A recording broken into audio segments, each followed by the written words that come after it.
You there? Yo, what's going on, Shield Squad? Welcome back to another TCG video where we talk Pokemon collecting, the Pokemon market, and just overall making better plays. Let's get to it. So, let's talk the market. I know that everyone is down, doom and gloom, right? I get it. But I actually wanted to get in here and just kind of talk through some of the market emotion that I'm actually currently seeing, the state of the hobby, and just overall what I'm thinking of doing, what I'm going to be doing, and my plan for the next couple of months. So first, if you're brand new here to this hobby, right? Like I know right now you might be questioning a lot of different things, right? Whether staying in a Pokemon hobby is the best play for you, whether you could do more with the funds and the capital that you currently have deployed in this hobby, right? And just overall, whether you should just sell it all and walk away, right? So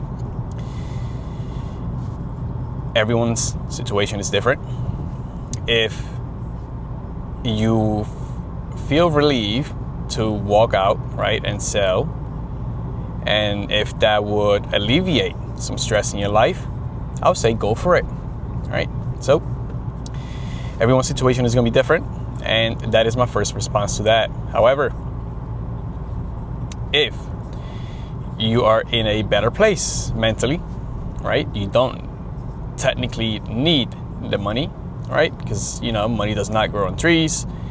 Money is not unlimited, although for some it may be.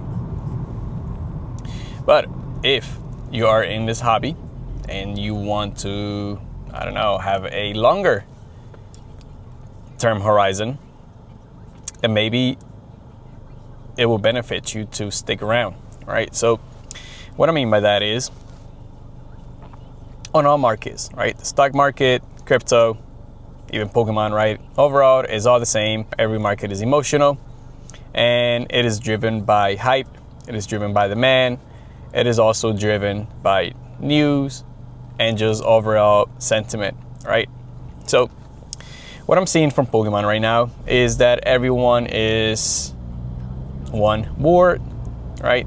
Pokemon is going sideways, it's stagnant. We just had 3 sets that were doing kind of bad. So people are looking for other alternatives, which is fine, right? We all see it. Power World, we see Dragon Ball Z, right? We see, I don't know, some people have talked about My Little Ponies, right? I don't know, right?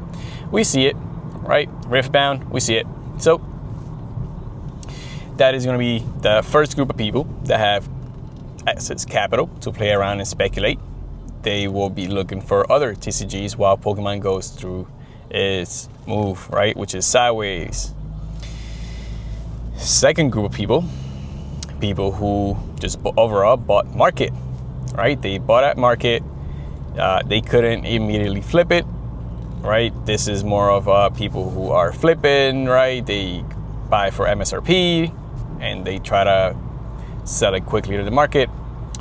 We're starting to see that is not going well for the last 3 sets, right? So there's going to be a lot of supply coming into the market.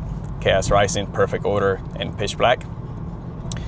They're going to be the first sets to actually hit MSRP, and people are just panic dumping, right? So we have that group of people in which they're like, well, I am no longer able to make quick money here. I would look elsewhere, right? So as these things start to happen, we are going to start seeing more opportunities become available for those that are actually here, right? If you want to enjoy, if you want to open up a pack, if you want to enjoy collecting a card, it may be cheaper, right? If you want to open a pack of Perfect Order, it's definitely cheaper than buying during the hype, right? So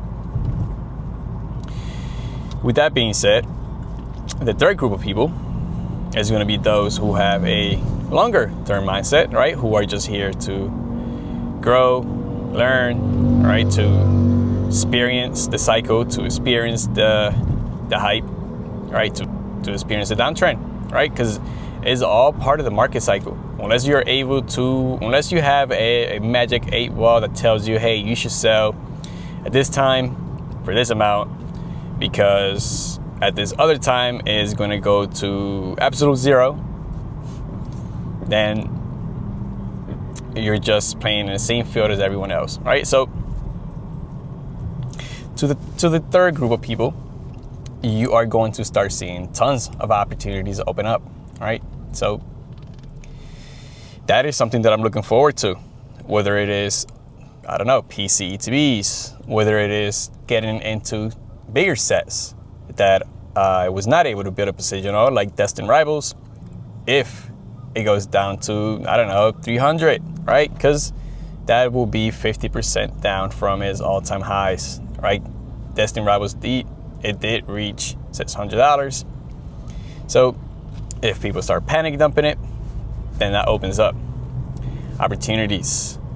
The other thing, you could start looking into other eras, right? Sun and Moon had a huge run up.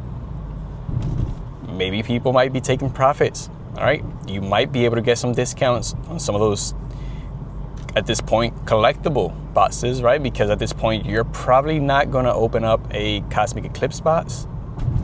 You probably just want to collect, right? Maybe speculate, invest, who knows? Or maybe you do want to open it, who knows? Props to you.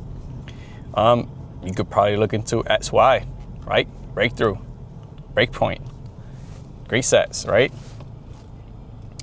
And I think that those who stay the course, right, like my other video, go watch it, it's pretty good, are going to reap the benefits in the next couple of years, right? This often happens in all markets. It happens in a stock market, right? When there's a huge crash, people unfortunately sell the bottom. It's emotionally driven. And the thing in all markets, and maybe you can look into it, is that there's this thing called time capitulation, right? And it typically happens when markets go sideways, right? Then they go down, and then they become boring, right? People just overall start moving into other assets because the one they're in is not doing much. That could potentially happen in Pokemon, right? If for some reason every other set coming out are just, dug water and people don't, it doesn't sit well with people, then eventually you could start seeing people just sell because it's not moving.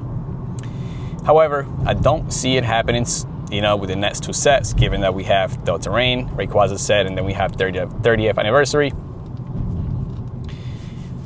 Perhaps it could happen with the newer generation. I know a lot of people are speculating that with the new generation, it could be a huge slowdown. So, if that was to happen, I will be looking to pick up any sort of discounts, right? If things drop 20, 30, 50%, those are all great plays. I think it will benefit you to have some capital, right? Some hobby money, some if you have a some hobby money on the side and you just want to speculate, right? Invest, whatever, right? Or if you've been waiting for a card that just got way too unaffordable, you might see some great opportunities to pick them up, right? So if you stick around, this might be a great time to enjoy the hobby again, be able to open up packs, right? Be able to open up packs for cheap and just overall enjoy collecting once again.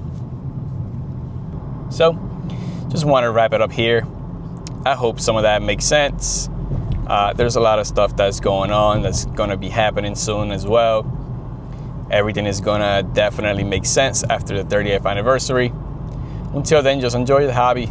Enjoy what you can pick up. And yeah, that's pretty much it. If you found this video helpful, you like this content, please give it a like, comment, and subscribe. I'll see you all in the next one. Peace.